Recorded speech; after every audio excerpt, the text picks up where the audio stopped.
श्री शिवाय नमस्तु भयम। हर हर महादेव। कैसे हैं आप सब? देखिए, आज का यह वीडियो बहुत ही खास होने वाला है। आप सभी लोग जानते हैं कि 29 अप्रैल 2024 को वैशाख के महीने का पहला सोमवार आ रहा है दोस्तों। इसी दिन किया जाने वाला पंडित जी द्वारा बताया गया 5 कनीर के फूल वाला उपाय आप लोगों को जरूर करना चाहिए, क्योंकि दोस्तों यह एक ऐसा उपाय है जो कि इस उपाय को करने के बाद दोस्तों आपको पूरे कोई और उपाय को करने की जरूरत नहीं है, क्योंकि सबसे बड़ा और सबसे नया यह उपाय पंडित जी ने अपनी अभी की सीहोर की कथा में ही बताया है। मैं जिस उपाय को आज हम आपको बहुत अच्छे से समझाने वाले हैं, इस वीडियो को देखने के बाद इस उपाय को समझने के लिए आपको कोई और वीडियो को देखने की जरूरत नहीं पड़ेगी। तो चलिए दोस्तों, उपाय को शुरू करते हैं। देखिए, यह दिन इतना खास होता है, इतना महत्वपूर्ण होता है। देखा है कभी कभी बड़े बड़े पूजा पाठ अनुष्ठान से जो मनोकामना पूर्ण नहीं होती। 29 अप्रैल वैशाख के सोमवार के दिन एक छोटे से उपाय करने से ही आपकी मनोकामना पूर्ण हो जाती है, और बहुत सारे लोगों ने इस उपाय को किया भी है और उनको इस उपाय को करने का फल भी जरूर मिला। अगर आप लोग भी इस उपाय को 29 अप्रैल वैशाख के सोमवार के दिन करना चाहते हैं, तो आप इस उपाय को पहले अच्छे से समझ लेना, सुन लेना, उसके बाद करना। आपको इस उपाय का फल जरूर मिलेगा। और इस उपाय को करने से आपके घर में चाहे किसी भी प्रकार की दुख और समस्या क्यों ना चल रही हो, आपको उसका कारण भी नहीं पता है कि भाई यह समस्या किस कारण से चल रही है। उसका कुछ भी कारण हो सकता है, जैसे पितृदोष हो सकता है या किसी भी तरह का मंगल दोष भी हो सकता है, और भी बहुत तरह के दोष होते हैं, कुछ भी हो सकता है। पर आपको इस उपाय को करने के लिए अपने दोष को पता लगाने की भी जरूरत नहीं है। 29 अप्रैल वैशाख के सोमवार के दिन इस 5 कनीर के फूल वाला उपाय को आप लोगों को कर लेना है। यह एक ऐसा उपाय है जिस उपाय को अगर किसी विशेष दिन पर किया जाए तो भाई उस विशेष दिन का जो है वह तो हमें मिलता ही मिलता है। पर हमने उस दिन पर इस 5 कनीर के फूल वाले उपाय को किया है तो हमें उससे भी बड़ा फल मिलता है, और फल बहुत जल्दी मिलता है, क्योंकि आप इस उपाय को बहुत ही बड़े और विशेष दिन पर कर रहे हो, क्योंकि 29 अप्रैल 2024 को वैशाख के महीने का पहला सोमवार बहुत ही ज्यादा बड़ा होता है। इसीलिए दोस्तों, आज की इस वीडियो में हम आप लोगों को 5 कनीर के फूल वाला उपाय समझाएंगे, जिस उपाय को करने से अगर आपकी किसी भी प्रकार की मनोकामना है, किसी भी प्रकार की दहक और परेशानी है, या प्रकार की आपके जीवन में जो है रोग और परेशानी चल रही है, तो भी आप लोगों को इस 5 कनीर के फूल वाले उपाय को जरूर करना चाहिए, क्योंकि यह उपाय आपकी पूरी जिंदगी भी बदल सकता है। अगर आप इस उपाय को पूरे मन और पूरे विश्वास से करते हैं तो चलिए दोस्तों समझते हैं कि इस 5 कनीर के फूल वाले उपाय को आखिर आपको करना कैसे है, किसको करना है, किस दिन करना है और किस समय करना है। तो सबसे पहली बात यहां पर यही निकल है कि इस 5 कनीर के फूल वाले उपाय को किस व्यक्ति को करना है। क्या घर के सभी सदस्यों को करना है या घर में से किसी एक सदस्य को करना है? तो देखिए, इस वाले उपाय को जरूरी नहीं है कि घर के सभी सदस्य करें। अगर घर में से कोई एक सदस्य अपने पूरे घर परिवार के लिए यह उपाय करना चाहता है, तो वह घर की बड़ी माताओं बहनों में से कोई भी एक माता बहन इस वाले उपाय को कर सकती है, पर ऐसा जरूरी नहीं है।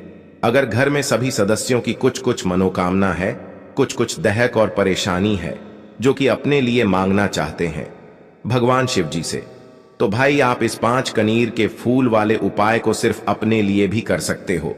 कि मतलब आप घर में से अगर सभी सदस्य भी इस उपाय को अलग अलग करेंगे तो आपको सबको अलग अलग इस उपाय का फल मिलेगा। पर अगर घर में से कोई एक मुख्य सदस्य इस उपाय को करेगा तो उसके पूरे घर परिवार को इस उपाय को करने का फल मिलेगा। अगर आप इस उपाय को अपने घर परिवार की सुख और शांति के लिए करते हैं तो, क्योंकि दोस्तों यह दिन बार बार नहीं आता है। 29 अप्रैल 2024 को वैशाख के महीने का पहला सोमवार, इस मौके को अपने हाथ से आप लोगों को नहीं जाने देना चाहिए। अब बात करते हैं कि यह उपाय आपको करना किस समय है, सुबह के समय करना है कि शाम के समय करना है। तो देखो, इस उपाय को विशेष रूप से अगर आप पूछो तो सुबह के समय करना है। अगर किसी कारणवश आपने पूरी कोशिश करी और कुछ काम आ गया, आप सुबह नहीं कर पाए, तो फिर दूसरा जो आपके पास समय होगा वह होगा शाम का समय, प्रदूषक का समय।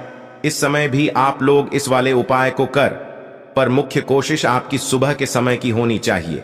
अब उसके बाद में दोस्तों, इस उपाय को किस समय से लेकर किस समय के बीच में करना है, तो देखो, सुबह अगर आप उपाय को करते हो तो जितना जल्दी हो सकता है उतना जल्दी आप उपाय को करने की कोशिश करना। बाकी 10-12 बजे तक भी अगर उपाय करोगे तो भी कोई दिक्कत वाली बात नहीं है, आपका उपाय काम जरूर करेगा।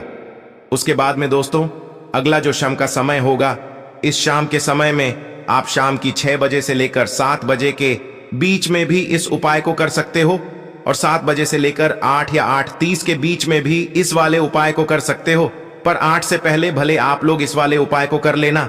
उसके बाद में दोस्तों, ये जो 5 कनीर के फूल वाला उपाय होगा, ये होगा भगवान शिव जी के मंदिर में, मतलब आपके घर के आसपास जो भी शिव मंदिर हो, जहां पर शिवालय हो, शिवलिंग विराजित हो, आपको मात्र उस जगह पर जाकर इस 5 कनीर के फूल वाले उपाय को करना होगा।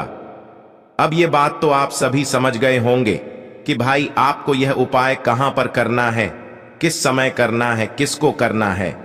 अब अगली जो बात आती है वह यह आती है कि इस 5 कनीर के फूल वाले उपाय को हमें करना कैसे है।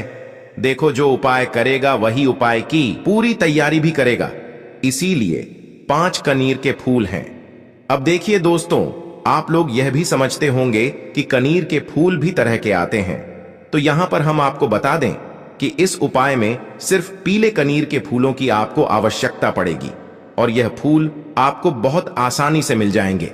किसी के घर में भी लगे हुए मिल जाएंगे, और ऐसे रोड पर, रास्ते पर भी लगे हुए मिल जाएंगे, जहां पर आपको ज्यादा मात्रा में इस पेड़ में फूल देखने के लिए मिल जाएंगे, जो कि पीले कनीर के फूल होंगे। और इस उपाय में भी आपको पीले कनीर के फूल ही लेना है। कितने लेना है? 5 फूल लेना है, 5 से ज्यादा नहीं ले सकते हो, क्योंकि उपाय में 5 ही स्थानों पर आपको यह फूल चढ़ाना है।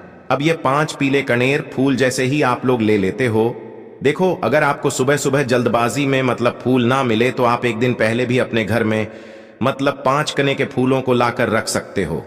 बाकी अगर सुबह सुबह ताजा फूल मिल जाए तो और अच्छी बात है। बाकी शाम के समय अगर आप लोग कर रहे हो उपाय, तो पहले ही तोड़ कर रखना, क्योंकि शाम के समय फिर फूल नहीं तोड़ सकते, इसलिए इस बात का भी आप लोग ध्यान रखना। तो जैसे ही आपके 5 कनेर के फूल तैयार हो जाते हैं, 5 कनेर के फूल तैयार करने के बाद क्या हम सीधा उपाय को करने के लिए जा सकते हैं? नहीं, पहले आपको इस बात का ध्यान रखना है कि उपाय को शुद्धता का आप लोग विशेष रूप से ध्यान रखें।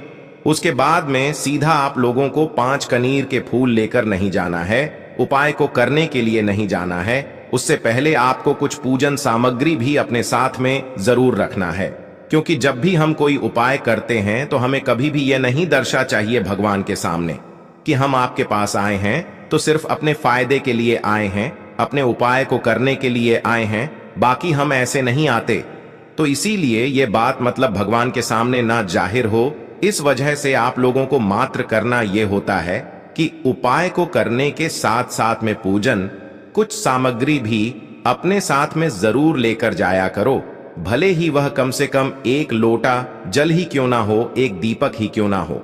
तो जो लोग प्रतिदिन शिव जी के मंदिर जाते हैं, पूजन सामग्री लेकर जाते हैं, अर्चना करते हैं, भाई उनके लिए कोई अलग से बात नहीं है, वह अपनी वैसे ही पूजन सामग्री लेकर जाएं, उपाय को करें ना। और बाकी जो सिर्फ उपाय को कर रहे हैं, वह कम से कम 1 लोटा जल सुबह सुबह अपने साथ में लेकर जाएं और इस उपाय की सामग्री को लेकर जाएं। उसके बाद शाम के समय की बात करें तो 1 गोल बी का शुद्ध देसी गाय का घी का अपने साथ दीपक लेकर जाएं, क्योंकि शाम के समय तो आप जल चढ़ा नहीं सकते। तो 1 गोल बी का शुद्ध देसी घी का आटे का दीपक तैयार करके लेकर जाएं और अपने उपाय की सामग्री लेकर अपने घर के ही पास में जो शिव मंदिर हो, शिवालय हो, जहां पर शिवलिंग विराजित हो, वहां पर आप लोग पहुंच जाएं।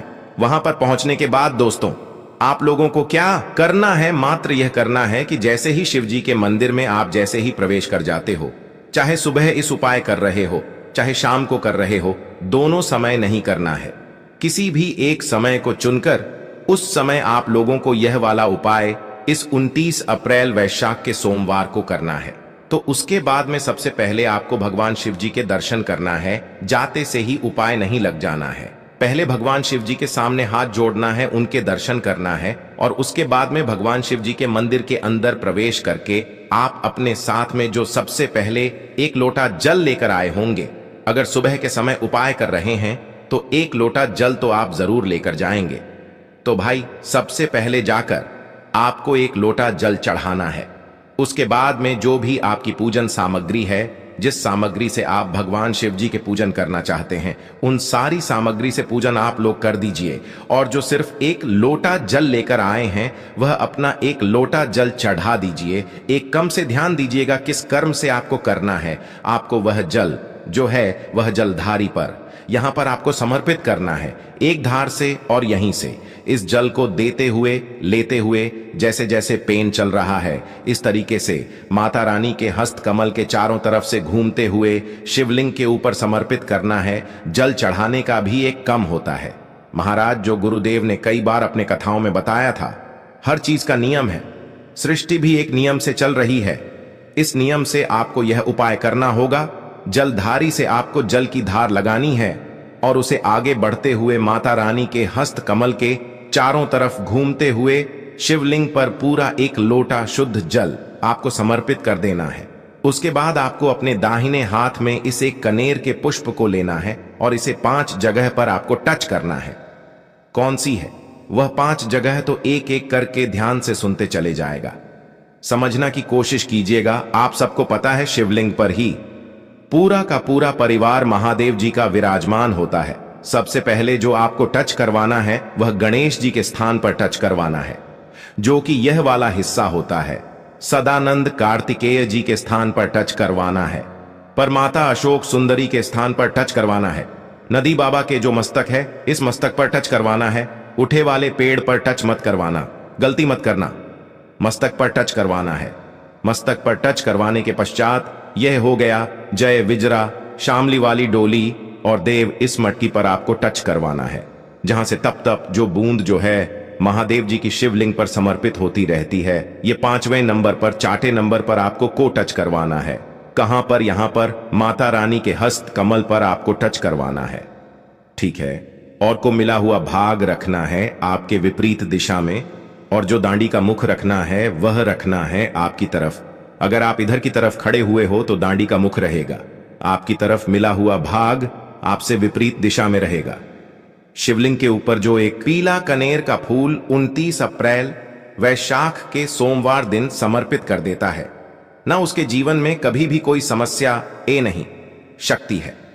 पूज्य गुरु जी का यह वाला इतना अचूक उपाय है, धन की कभी कभी नहीं होती है, उसका जीवन हमेशा के लिए सिद्ध हो जाता है।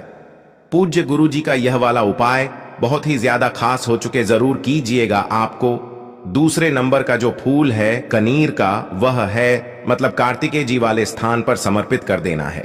उसके बाद में तीसरे नंबर का जो कनेर का फूल है या आपको माता अशोक वाले स्थान पर समर्पित करना है, जो स्थान जलाधारी के बिल्कुल बीचों बीच में होता है, जो शिव जी की सबसे छोटी बेटी जी का स्थान होता है, ठीक है।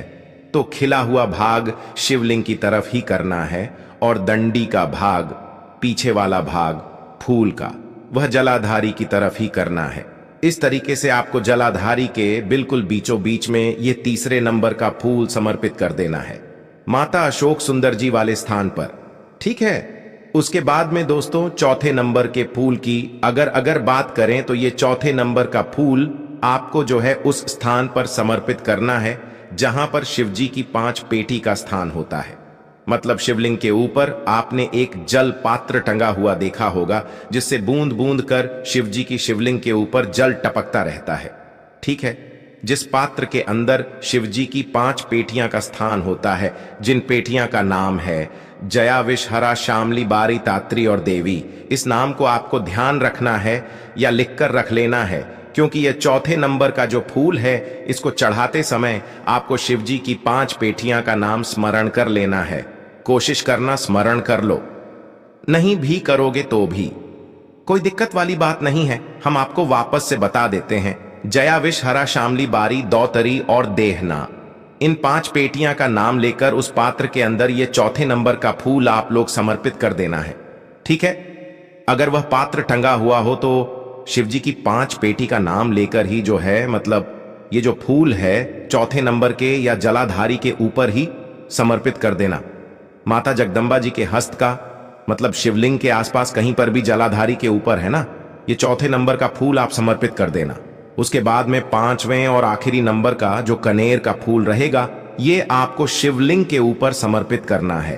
पर उससे पहले अगर आपके मतलब जिस मंदिर में उपायुक्त कर रहे हैं उस मंदिर में अगर त्रिशूल लगा हुआ है तो त्रिशूल का एक मध्य भाग होगा, जिस मध्य भाग से 3 जो है वह मतलब निकले हुए होंगे त्रिशूल के, ठीक है।